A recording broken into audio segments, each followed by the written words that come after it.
So this video has been a long time coming, and yes, it does mean that Counter-Strike videos are finally here. However, I wanted to start my Counter-Strike videos off right, and we're going to start with an in-depth look at all the unused, unreleased, and changed content for the Gold Source Engine Half-Life mod, Counter-Strike.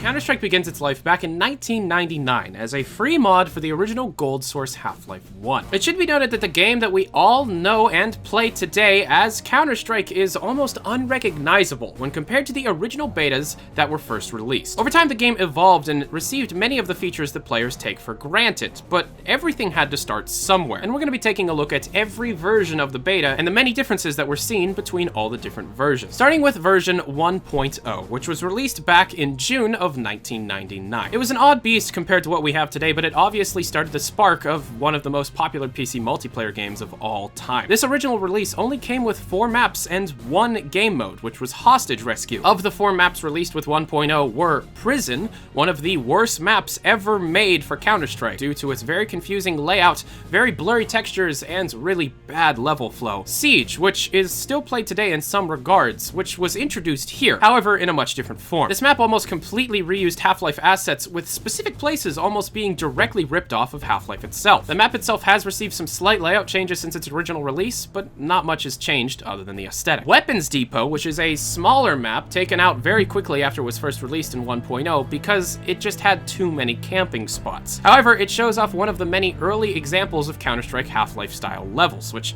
I enjoy quite a bit. Mansion, which has the distinction of being the very first Counter-Strike map ever made. Despite this, the map did not survive very long due to the very cramped areas of the mansion itself, plus the plethora of areas that snipers could just have an incredibly unbalanced match. And although CS Mansion would go on to be known as the very first Counter-Strike map ever made, it really is never going to be seen again past this. Yes, it was tried to be remade as a map called Estate that we will talk about in the future, but even the map trying to be remade does not fix the flaws. Beta 1.0 also launched with 9 weapons, which could be used across both teams. No restrictions were on any of these weapons. They included the AWP, the USP, the M249 Para, the M3, the TMP, the M4A1, the MP5 Navy, the GSSG1, and the Glock. The TMP was the only gun with a silencer, however, it was non-removable, and the M4A1 had an odd scope effect. Only 2 player models existed in this build of the game, which were early versions of the ST6 and the Phoenix connection, and also flashbangs were in this game as well. However, you could actually cook them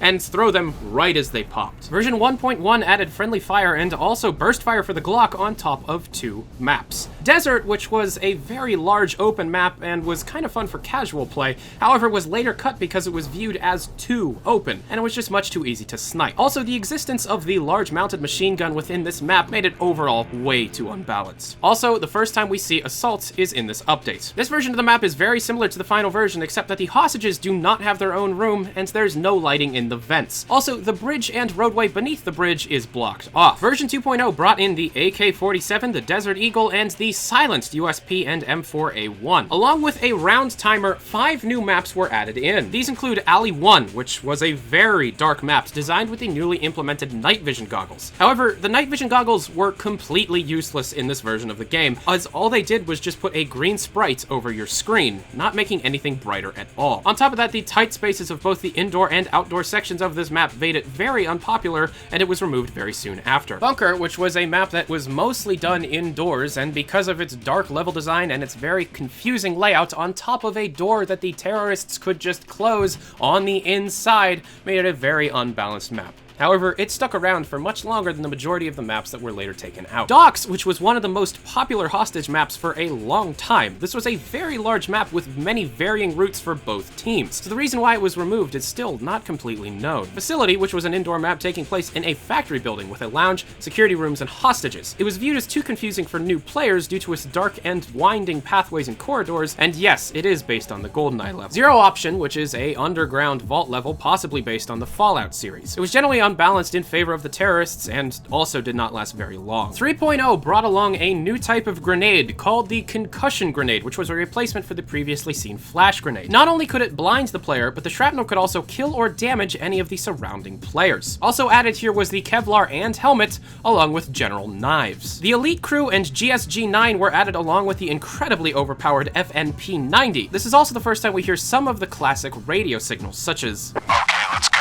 and 4 maps were added, including Hideout, which was a very large indoor-outdoor map taking place in a mine shaft. This was cut very quickly due to its giant guarded machine gun that was very hard to take down, and it was also guarding a very important hostage area. CS Ship, which was a dark map that takes place entirely on a cruise liner, complete with its own cramped interior hallways. It was only updated once and then quickly removed. Another map named War-Torn Retirement Home, which was an experimental map created from an odd texture found within the original beta. This map was slightly favored towards terrorists due to its layout and only had a few revisions that mostly covered its lighting. And CP Militia was added for the first time here as well. And although the layout stayed pretty much the same throughout all of its iterations, the aesthetic was very Half-Life based. Most importantly in 4.0, a new game mode was added, Demolition. This very early version of DE lacked the bomb as a usable weapon, and instead the bomb was planted by pushing the P key and dropping the bomb right at the feet of the player. 3 new Demolition maps were added, including DE Prodigy, DE Nuke, and DE Dust. Obviously, this was a very important update with 3 very important map additions. But a new hostage map was also added, Station, which was a train station that appears much bigger on the inside, complete with crashed train cars and glass. The P228 and the Star Stouts were added along with the HE grenade. This is also the start of the simple primary and secondary ammo system. And on December 1st, 1999, version 4.1 came out, where terrorists could now pick up the bomb. And yes, this means that people could plant the bomb anywhere in the game and completely break the round. And this was possible for over a month. Version 5.0 introduced the M1014 along with a new hostage and player model. The defusal system changed, where instead of the player having to immediately defuse the bomb on a button push, the player would have to hold down the use key for 10 seconds. And the newly added defusal kit cut that time in half. Also, hostages now are instantly rescued, making the push button rescue only a memory. 3 new maps were added, including Back Alley, which was an urban fight styled hostage rescue map, complete with barking dogs and very confusing pathways. Iraq, which was a very short-lived hostage map with major balancing issues leading to its removal immediately after, and Train. Very similar to the one that we have now, however, a completely different aesthetic. Added within 6.0 was the MAC-10 and AUG, along with 2 new game modes,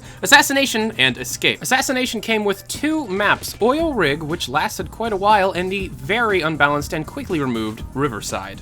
In Escape, however, the entire terrorist team has to make it from one point of the map to another point, called the Terrorist Escape Zone, or at least kill all the counter-terrorists. While the counter-terrorists either have to run the clock down while trying to keep the majority of the terrorists from escaping, or just kill all the terrorists. And just keep in mind, this game mode came with restricted weapons for both teams, which made it very unpopular and pretty much largely forgotten. 3 new maps were added for this game mode, including Jail, where the terrorists have to escape from jail after an earthquake, Frantic, where the terrorists have to escape from an underground subway system, and Trinity, where the terrorists have to escape from a crashed train boxcar. 3 other maps were added, including 747, a hostage map that takes place on a large airliner jet and the surrounding tarmac, Fang, a defusal map that was very quickly removed due to its difficulty to properly learn. This map is also notable that almost every single roof in this entire map is actually accessible. And Railroad, a defusal map taking place on a very large railroad system and is actually the largest official map ever created. Included in this map are fully operational trains and large abandoned buildings. However, due to the large, narrow areas, especially near the bombs, this was very easy for the terrorists to snipe,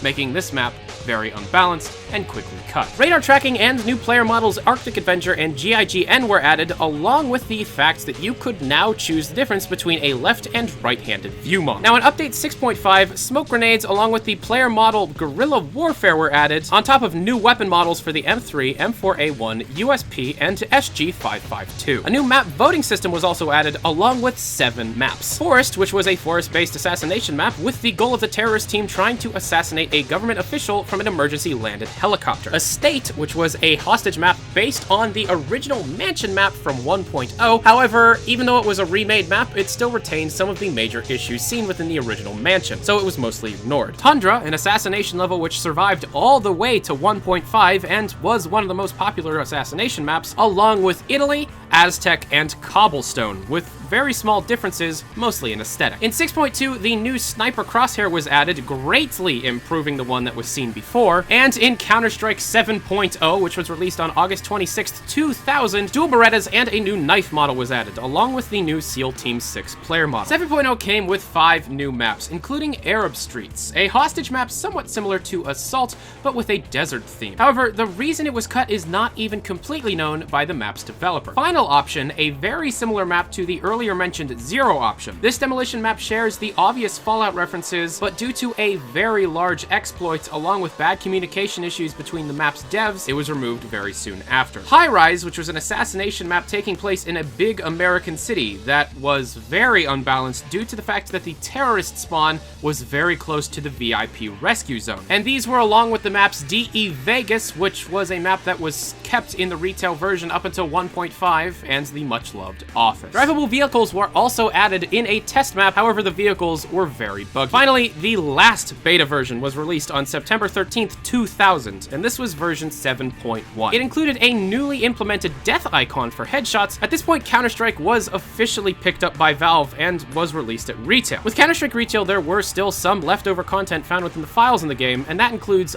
icons for both flares and gas masks, an M72 Law rocket launcher, an M60 machine gun, a machete, a Molotov cocktail, and something called the CS Grenade. Also, at one point, there was going to be the ability for players to be able to hire teammates based on this line from the CS Game UI DLL file that reads, "Blank is not available for hiring." And that was all the unused, unreleased, and changed content from the beta versions of Counter-Strike. If you like this video, hit the like button. If you dislike this video, hit the dislike button. If you have any more complaints or compliments for me, leave them down in the comment section below. And also, if you want to be able to support these videos, I am running a Patreon campaign. Link to that is down in the description. Thank you very much for being patient with me over the last week. This video took me over a month and a half to get finished, and there's a couple of things that you've been able to see throughout this video that haven't really been seen anywhere on the internet. Keep in mind that all the beta versions of Counter-Strike ran off of the original retail version of Half-Life, not the Steam version. And the original retail version of Half-Life was a bit buggier, especially on newer systems, and did not support 16:9 or 16:10 resolutions. So trying to find a way to record all of this footage in 1080p